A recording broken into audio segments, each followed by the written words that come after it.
Hello students, मेरे YouTube channel subject topics पर आप लोगों का एक बार फिर से स्वागत है। और आज हम लोग बात करेंगे चैप्टर फर्स्ट के कुछ आगे के क्वेश्चंस के, जो कि इकोनॉमिक्स की 12th क्लास के हैं। और पुस्तक का नाम है भारतीय अर्थव्यवस्था का विकास। तो इसमें क्वेश्चन 5 है हमारा कि स्वतंत्रता प्राप्ति के समय भारत में व्यावसायिक ढांचे का वर्णन करो। तो इसका आंसर होगा, व्यावसायिक ढांचे से अभिप्राय कार्यशील जनसंख्या का अर्थव्यवस्था के प्राथमिक, द्वितीयक तथा तृतीयक क्षेत्रक में वितरण से है। इसका अर्थ हुआ कि अर्थव्यवस्था में प्राथमिक क्षेत्रक, द्वितीयक क्षेत्रक और तृतीयक क्षेत्रक में कितने कितने लोग कार्य कर रहे हैं, इसे ही व्यावसायिक ढांचा कहा जाता है। आगे है, स्वतंत्रता प्राप्ति के समय भारतीय अर्थव्यवस्था के व्यावसायिक वितरण निम्न प्रकार का था।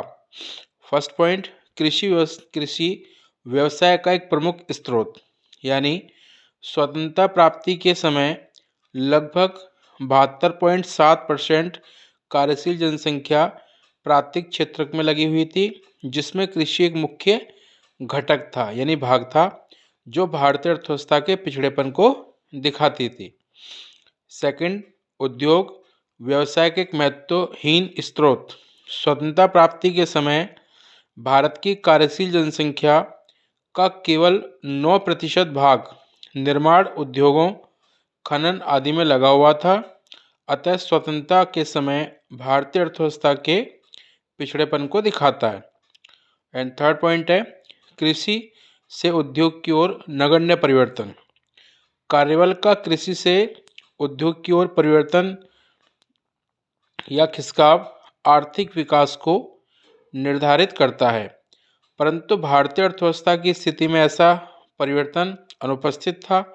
हालांकि मद्रास प्रेसिडेंसी, बॉम्बे प्रेसिडेंसी व बंगाल प्रेसिडेंसी में ऐसी उन्नति हुई, परंतु उसी समय अन्य क्षेत्रों में कृषि कार्यबल में वृद्धि हुई। कुल मिलाकर भारत का व्यावसायिक ढांचा अर्थव्यवस्था के पिछड़ेपन को बताता है। तो इस प्रकार से इस क्वेश्चन का ये आंसर था, और इसमें ये बताने की कोशिश की गई है कि प्राथमिक, द्वितीयक और तृतीयक क्षेत्र की स्थिति भारत में स्वतंत्रता प्राप्ति के दौरान क्या थी। एंड क्वेश्चन 6 है हमारा, भारत में ब्रिटिश सरकार द्वारा किए गए सकारात्मक कार्यों को बताइए। यानी भारत में जो ब्रिटिश सरकार स्थापित थी, उनके द्वारा क्या क्या सकारात्मक कार्य हुए जिनके प्रभाव भारत में अभी तक देखने को मिलते हैं, इसके बारे में चर्चा करनी है। तो इसका आंसर स्टार्ट करते हैं। हालांकि भारत में ब्रिटिशों द्वारा भारतीय अर्थव्यवस्था का औपनिवेशिक शोषण करना था, फिर भी उद्देश्यों को प्राप्त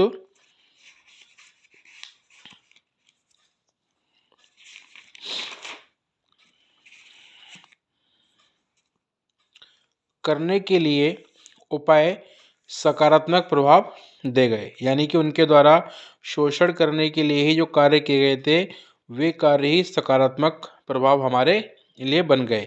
जैसे पहला पॉइंट, कृषकों का व्यापारिक दृष्टिकोण। ब्रिटिश शासन के अंतर्गत कृषि के बाध्यीकरण, व्यापारीकरण ने निर्वाह किसानों को बाजार की अनिश्चितताओं से अवगत कराया। इससे किसानों के दृष्टिकोण में धीरे धीरे बदलाव आया, वह व्यावसायिक दृष्टिकोण बना। इसका यह अर्थ हुआ कि जहाँ पहले भारतीय किसान निर्वाह कृषि करता था, अब उसकी जगह पे वह व्यावसायिक खेती करने लगा, जिससे बाजार का रुख उसने किया। सेकंड है, रेलवे का निर्माण। वर्ष 1850 में ब्रिटेन की तैयार वस्तुओं को औपनिवेशिक भारत के आंतरिक भागों में पहुंचाने के लिए रेलवे का विस्तार किया गया, जिससे सामाजिक विकास के कई अवसर खोल दिए। और थर्ड पॉइंट है, विनिमय की मौद्रिक प्रणाली। भारतीय अर्थव्यवस्था में एक महत्वपूर्ण परिवर्तन वस्तु विनिमय प्रणाली के स्थान पर मुद्रा विनिमय प्रणाली का लाया जाना था, जिसने श्रम विभाजन, विशिष्टीकरण तथा बड़े पैमाने के उत्पादन को सुविधाजनक बना दिया। इसका यह अर्थ हुआ कि जहाँ पहले भारत में वस्तु विनिमय प्रणाली चला करती थी, वस्तुओं के बदले वस्तुओं का लेन देन, अब वहाँ मुद्रा का आगमन हो गया और मुद्राओं के माध्यम से अलग अलग प्रकार की वस्तुओं के मूल्य को मुद्रा में मापा जाने लगा, जिससे व्यापार करना आसान हो गया। एंड फोर्थ पॉइंट है कुशल प्रशासनिक प्रणाली। भारत को ब्रिटिश सरकार की एक महत्वपूर्ण देन कुशल प्रशासनिक प्रणाली थी। उसने हमारे राजनीतिज्ञों तथा नियोजकों के लिए परिकलित्र का कार्य किया, यानी कि हमारे राजनीतिज्ञ और जो नियोजक हैं उनको एक अवसर प्रदान किया कि प्रशासन को सही प्रकार से आप कैसे सुव्यवस्थित ढंग से चलाएंगे, जो कि व्यवस्था भारत में वर्तमान समय तक देखी जा रही है, जैसे पुलिस, थाना, जेल, न्यायालय इत्यादि।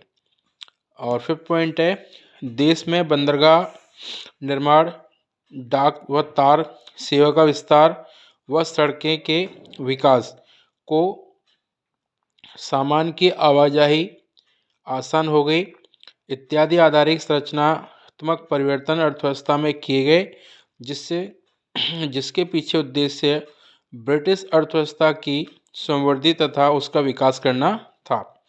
तो हालांकि अंग्रेजों का मुख्य उद्देश्य भारत के अंदर इन सभी विकास कार्यों को कराने के पीछे अपने उपनिवेशिक लक्ष्यों, यानी कि अपने देश का ज़्यादा से ज़्यादा आर्थिक विकास हो, अर्थात ब्रिटेन का ज़्यादा से ज़्यादा आर्थिक विकास हो, उसकी ओर ध्यान था और उसी को करने के लिए उनके द्वारा ये कार्य किए गए।